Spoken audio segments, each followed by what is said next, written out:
runtii maanta markaan salaanta guud intaa uga baxo oo wada salaamantihiin farxad gaar ah noo tahay in maanta aan kasoo qayb galno ama iniin nimaano isoo booqono kulan kan qiimaha leh. gudoomiyaha ayaa guud ahaan warbixinta dhinaciisa dhameeyey. hadalkayga waxaan u qaybin doonaa dhowr kelmadood. dabcan degaan baan ka nimid oo marka hore warbixintiisa kooban dalkii waa nabdoonaa. roobab hordhac ah ayaa hadda deegaanada qaybtood ka bilowday. labadii sano ama sanadii markii u dambeeyey dhinaca roobabka oo muddo badan dalkan abaar culus haysan jirtay waa ilaahay mahadiis isbeddel baa ka jira. dabcan dadkeenu intiisa badan waa reer guuraa. roobku markuu yaraado dhibaatooyinka ugu badan ayaa dalka qabsada. muddadii u dambeysay saddexdii xilli oo u dambeysay roobab fiican baa la helay. haddana waxaan rajeynaynaa dayrta oo bilow ah iyadoona inay kuwii hore oo kala noqoto. dabcan nimco walba nusqaanteeda leh. saameynta uu yeesho ugu badan waxaa ka mid ah in kaabayaashii waddanka khaasatan jidkii u dhexeeyey boosaaso ilaa iyo gaalkacyo oo garow ilaa gaalkacyo hore u burbursanaayay inta boosaasii garow u dhexaysana runtii dhaawacyo badan buu soo gaarsiiyey. qaybihiis hadda gacanta lagu hayaa in wax laga qabto oo dowladda puntland iyadoo isku tashanaysa ayay howl ka wadaa. qaybaha kaleetana caalamkana saacidana waan u qaylinay laakiin uma aana fariisano howlaheennina intii aan kari karna aan sii wadnaa. dhinaca amniga guud ahaan degaanku waa xasiloon yahay. muddooyinkii u dambeeyey puntland waxay waday dib habeyn dhinaca ciidamada ah. runtii wax badan baa lagaga guuleystay intii tababaradooda kor loo qaaday maadaama muddo dheer qeybtooda ay dagaallo kula jireen buuraha galgala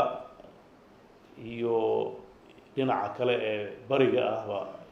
qolyaha nabadiidka oo ku kooban labada buurood magaalada boosaaso dhinacyada ka kala xiga. muddadii u dambeysay runtii waxaa dhacay guulo waaweyn oo labada meeloodba meelihii ay joogeen oo marmar ka soo bixi jireen hadda ma soo baxaan. meelahoodii baa loogu tegay. in badanna waa laga qabtay, qaarna waa laga laayay. fariisimo meelaha qaybtooda ay kasoo dhowaan jireen oo buuro aada u adag oo u baahan in lug lagu galana wax badan baa ka hirgalay. ammaanku magaalooyinka waaweyn muddooyinkii ugu dambeysay waxaa ka dhici jiray falal amni darra oo inta badan iyagu geystaan khaasatan magaalada boosaaso iyo gaalkacyo. isbeddel aada u xoog badan ayaa ka jira. sidoo kale waxaa runtii u baahan in la xuso heshiiskii puntland iyo galmudug ku dhex maray magaalada gaalkacyo oo qeyb weyn isna ka qaatay wada shaqeynta labada maamul si loo xaqiijiyo sugnaanshaha amniga guud ee gobolkaas gaar ahaan magaalada gaalkacyo oo laba maamul ay ka kala taliyaan. waxaan si gaara uga mahad celinayaa dadkii waktiga badan ku bixiyey oo halka uu nagala fadhiyo cabdi qaybdiid iyo akhyaartii kaleeto oo muddada dheer joogay oo nabadeynta gobolkaas qeybta weyn ka qaatay. sidoo kale shirkaas gaalkacyo hadalkayga dib baan ugu soo noqon warbixinta markaan ka bixiyo waxaa ka dhashay shirarka hadda halka laga xusay ah in lagu ballamo garow dhuusamareeb 1 iyo 2. anoo kaa usoo noqon doono markaan xaaladda kale ka hadlo. dabcan guud ahaan dalka waxaa ka dhacay covid-19 adduunka o dhanna ka dhacay. dhaqaalaha saameyn weyn ku yeeshay. dakhligii iyo isu socodkii saameyn ku yeeshay. dalka intiisa kale iyo adduunyada ayaan taas la qabnaa. xaaladaha kaleeto gobolku uu ku sugan yahay intiisa kaleeto waxaa la oran karaa marka loo fiiriyo maraaxiishii lasoo dhaafay wuxuu ku sugan yahay marxalad deganaansho iyo amni oo la oran karo meelaha ugu roon ee soomaaliya ayuu ka mid yahay. maamulka iyo shacabka oo iskaashanaya runtii howlahaas ku saabsan dalka nabadeyntiisa, dejinta xasilintiisa iyo guud ahaan wixii kaabayaal iyo horumaroo la qaban kara ka shaqaynteeda oo ah shaqo aanan joogsi lahayn dhammaadna lahayn hadba intii suuragal oo markaa la kari karaa ka socota. waxaan rajaynayaa intaas inaan uga baxo warbixinta guud ee aan degaankii aan ka imin. waxaan sidoo kaleeto aan rabaa inaan ku noqdo heshiiskaas gaalkacyo ku dhex maray labada dowladeed ee xubnaha ka ah dowladda federaalka ah wuxuu horseed u noqday bulshada deegaanadaas oo muddo badan kala tabasho iyo shaki ku jiray inuu meesha ka saaro oo wada qabsi iyo horumar uu halkaa ka dhaco. kulamadaas waxay gogol xaar u noqdeen oo runtii heshiiskaas uu saldhig u ahaa heshiiskii lagu gaaray dhuusamareeb oo isugu yimaadeen maamulada madaxda shanta dowladeeda xubnaha ka ah dowladda federaalka ee hadda sida tooska ah uga tirsan dowladda federaalka ah. shantaas xubnood oo kulankii u xigay uu muddo sanad ka hor ama 2 sano ka hor waa keligood inay is arkaan. shirkii Kismaayo ayaa ugu dambeeyay 2018 inuu ahaa aan filayo. shirkaas markii aan isugu nimid runtii wuxuu horseeday in la wada hadlo, in wada shaqayntii la soo celiyo, in Soomaali si midaysan loogu adeego. senatarro aad u fara badan oo halka fadhiya ayaa qayb weyn ka qaatay iyo madax kaleeto oo Soomaaliyeed oo jeclayd in xaaladda cakiran ee lagu jiro laga baxo. waxaa ka soo baxay warmartiyada aad wada akhrisateen. waxaa ka dhashay shirkii dhuusamareeb 2 oo runtii isagana ay ka soo qayb galeen madaxdii dalka u sarreysay ee madaxweynihii iyo ra'iisul prime ministerka xilligaas. shirkaas wuxuu isaguna runtii la faguray xaaladda dhabta ah ee dalka hadda uu ku jiro oo muhiimadiisu ahayd in dalka doorasho la isla ogol yahay ay ka dhacdo oo xilligeeda ku dhacdo, taasoo ahaa dareenka cid kasta oo mas-uuliyadday doonta ha hayse ay mar walba ay sheegi jirtay, ama dowladda dhexe ha ahaato ama dowladaha xubnaha ka ha noqdaan ama baarlamaanadka labadiisa aqal ama cid kasta oo siyaasadda Soomaaliya dareynaysa. hadalkaas wuxuu ahaa mid carabka lagu wada adkeeyey oo saldhig u noqday in la yiraahdo haddaba halkaas meeshii looga guuri lahaa hal helo. runtii shirkaasi saldhigiisu isna wuxuu raacay waddadii hore oo ku saabsanayd in labada in waqtigeedii uu ku dhaco doorasho la isla ogol yahay inay dhacdo. wixii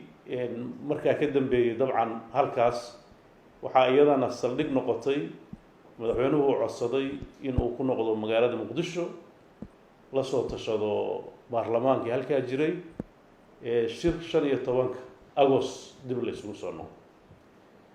muddadaa wixii ka dambeeyey oo shirku uu soo idlaaday dabcan dalka isbeddel siyaasadeed baa ka dhacay, prime ministerkii baa meesha ka baxay oo iyadana runtii saameynteeda siyaasadeed ahayd. qaybna uu ka ahaa heshiiskii dhuusamareeb 2.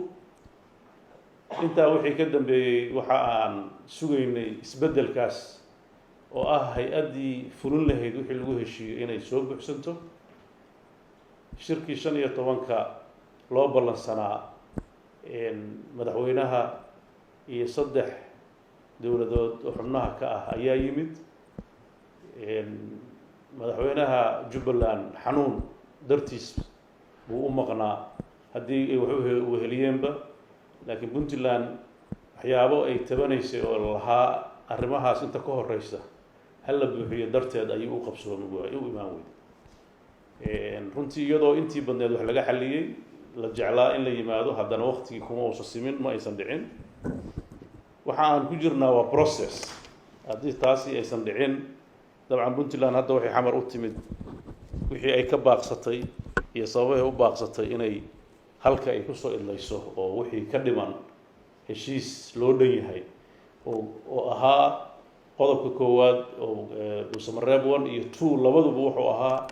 in mar walba la helo doorasho la isla ogol yahay oo loo dhan yahay taasaana saldhig u ah horu socodka dowladnimada Soomaaliya dabcan isaga sheekeyn meeno dalkeena maraaxiishu soo maray 30 sano u dambeeyay marka laga soo tago dowladii dhexe ee 1990kii burburtay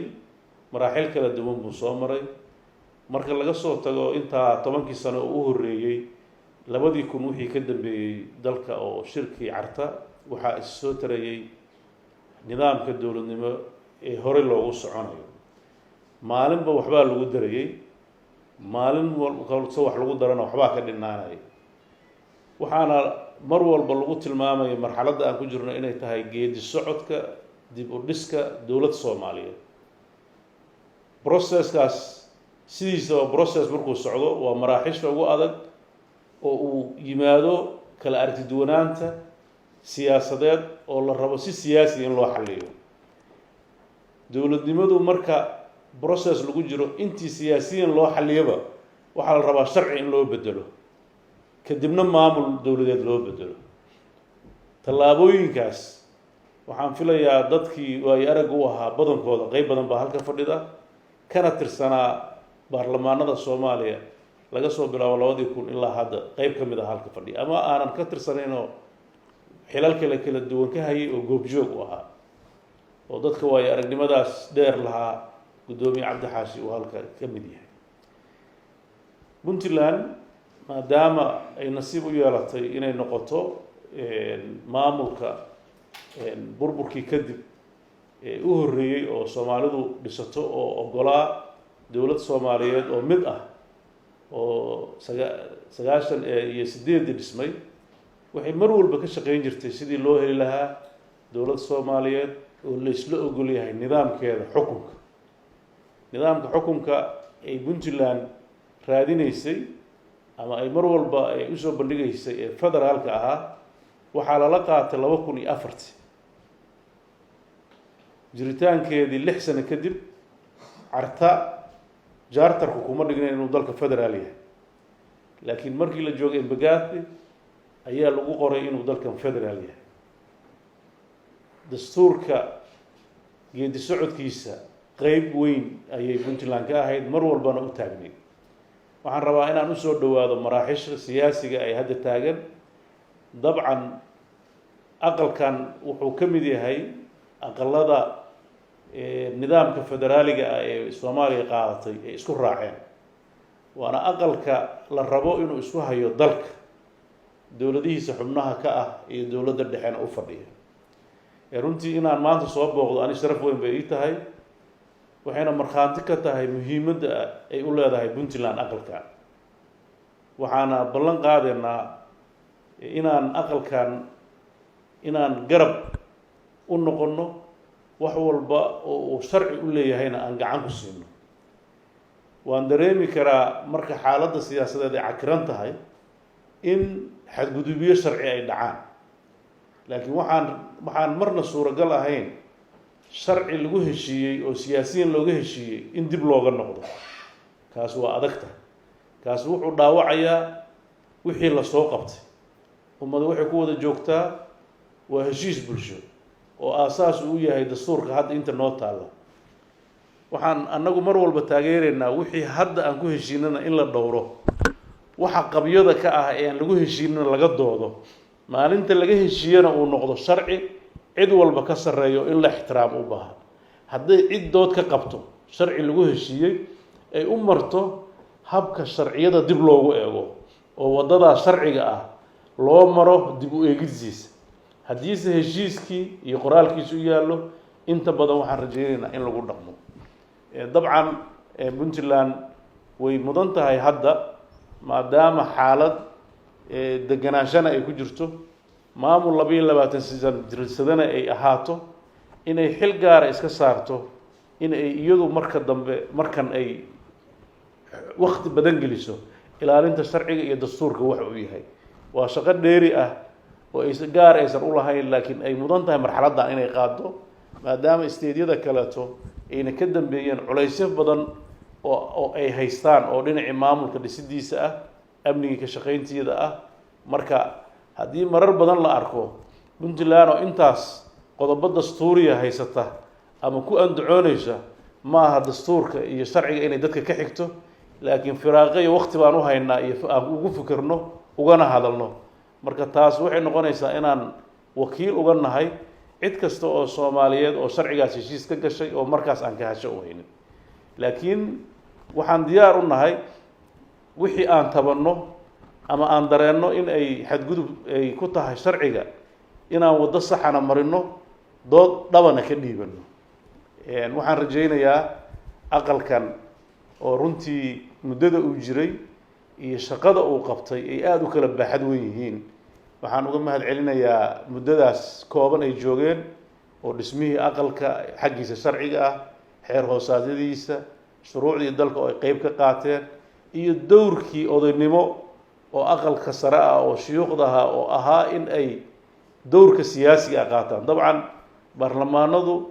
ama baarlamaanku waa xeer dejiye haddana waa hay-ad siyaasiya oo la rabo dalka maraaxisha adag maraya inay dowr ka qaadato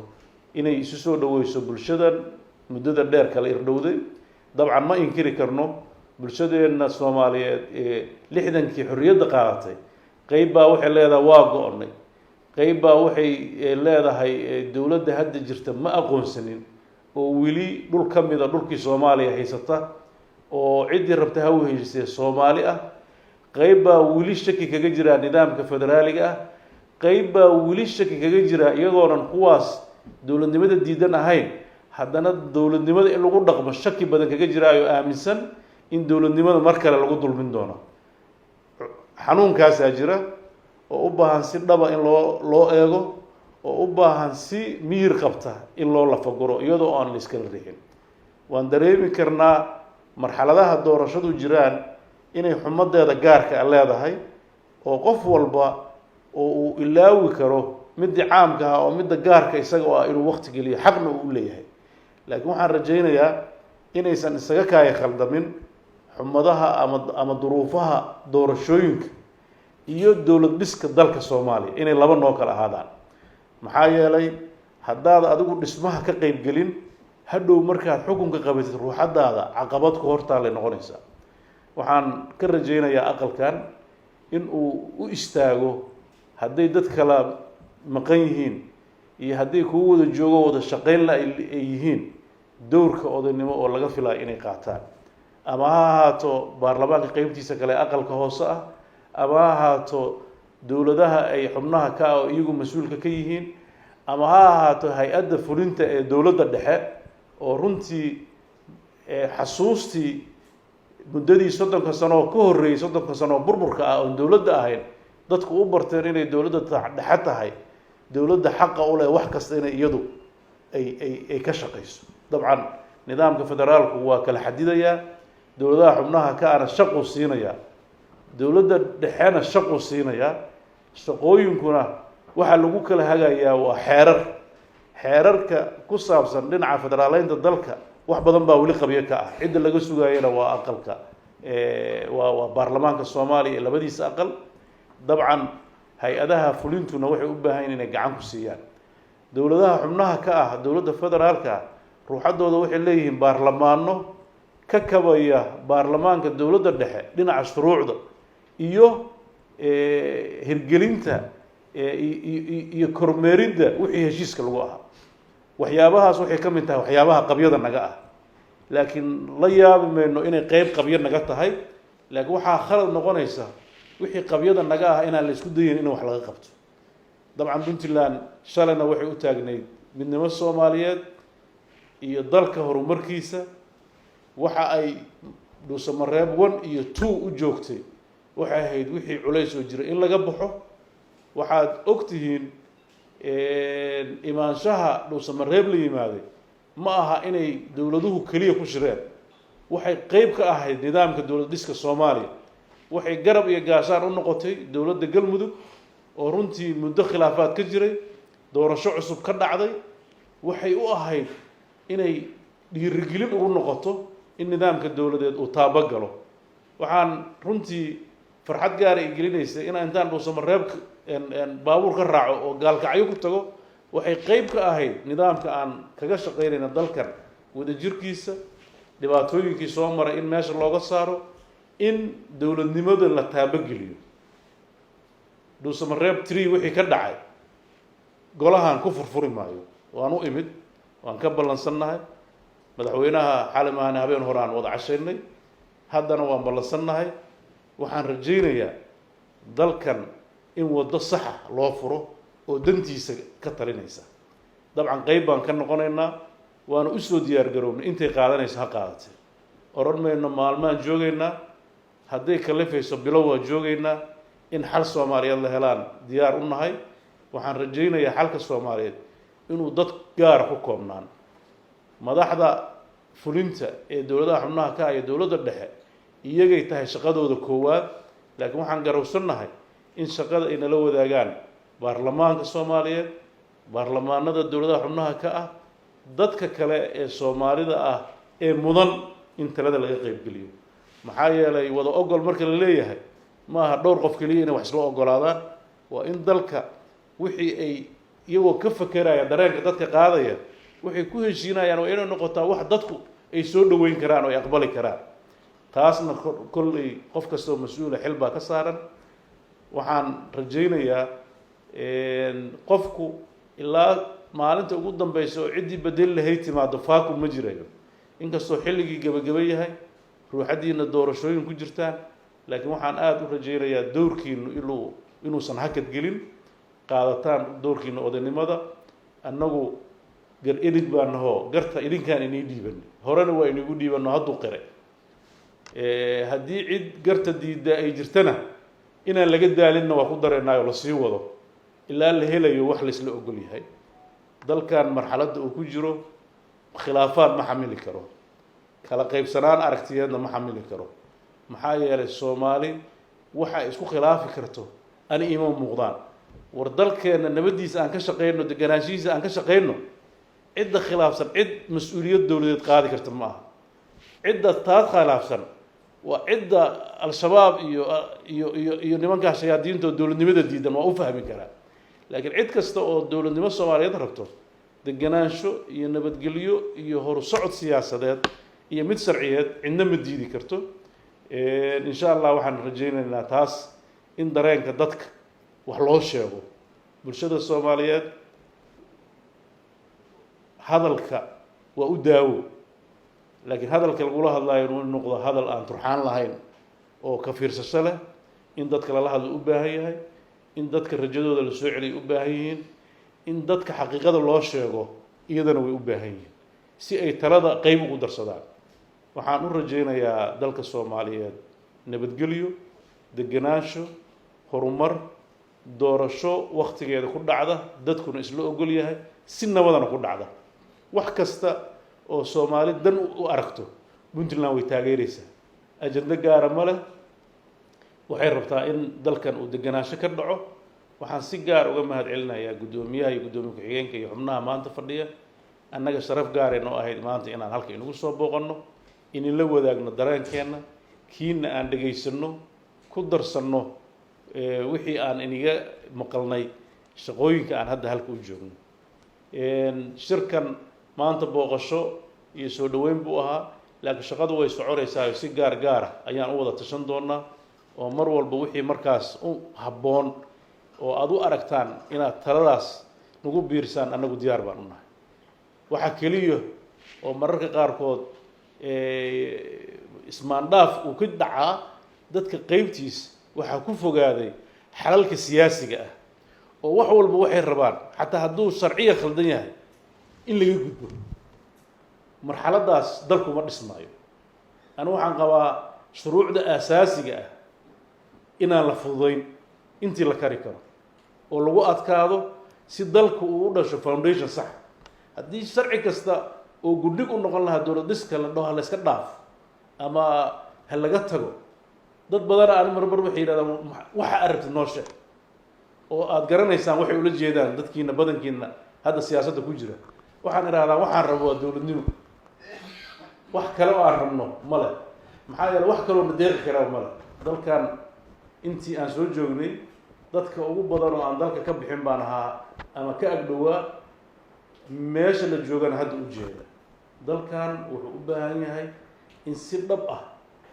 loo galo xaqiiqada la iska dhaafo danaha shakhsiga ah iyo damaca qofka laakiin la aado marxaladda xaqiiqiga ah oo isbeddel dhaba lagu sameeyo aniga hadda 4 sano dhow baan ka maqnaa intii aan muqdisho joogay wax isbeddel aan arkay ma leh wadada hadda aan soo maray waan dheyndeynayay wax ku kordhay ma leh bulshadu sidii bay u cabsanaysaa dalku sidii buu weli u burbursan yahay dowladnimadu sidii bay isaga daba wareegaysaa marka intaas aan waxaan qabaa inay nagu filan tahay maxaa yeelay raad arooriya dib looma raacay la yiri wixii shalay khaldanaa khaladad badan baa dhacay khaladaadkaas haddii aan ku noqnoqono hore uma soconayno aan waxaan qabaa khaladaadkan inaan iska gudubno dadka Soomaaliyeed ee waxgaradka ay ugu horeeyaan siyaasiyiinta ay ugu horeeyaan baarlamaanka Soomaaliyeed heer federaal xubnaha ku jira iyo dowladaha xubnaha ka ah madaxdooda iyo baarlamaanadooda waxaan ani aaminsanahay in ay waqti geliyaan marxaladda aan ka jirno si wada jira inaan uga baxno aragtida kala qaybsan waxaa la rabaa inaan god intaan la gelin qol mugdi ah aan la oran waa la iskhilaafsan yahay fagaarayaasha intii la lis yimaado la garnaqsado wixii halkaa lagu heshiiyana halkaa looga gudbo baarlamaankan halka waa doodaan xeerar baa isku khilaaftaan cod baa loo qaadaa cid ka daba hadasha ma leh anu waxaan qabaa arrimaha masiiriga ee siyaasiga ah gogol intaan ka ballaaran ha loo dhigo qof walbana doodiisa ha dhiibto dalka waxa danta ugu jirta ayaa qofkii kaleetana danta ugu jiraysa hadduu markaa xataa dan u arkaynin dantaasaa asal ah dowlad dhiska inaan marxaladiisa qiimeynaa asal ah wadajirka inaan qiimeynaa asal ah inaan isu dulqaadanaa asal ah aad baan inaga mahad celinayaa kulankan iyo fursaddan ay siiseen inaan halka hadal ka soo jeediyo isugu jirta warbixinta iyo awal booqasha islahaaye warbixinta badankeeda guddoomiyaha iga keeno meelo badan taataabtay marka iyadana inaan ku daro way mudnayd aad baad u mahadsantihiin wassalaamu calaykum waraxmatullaahi wabarakaatu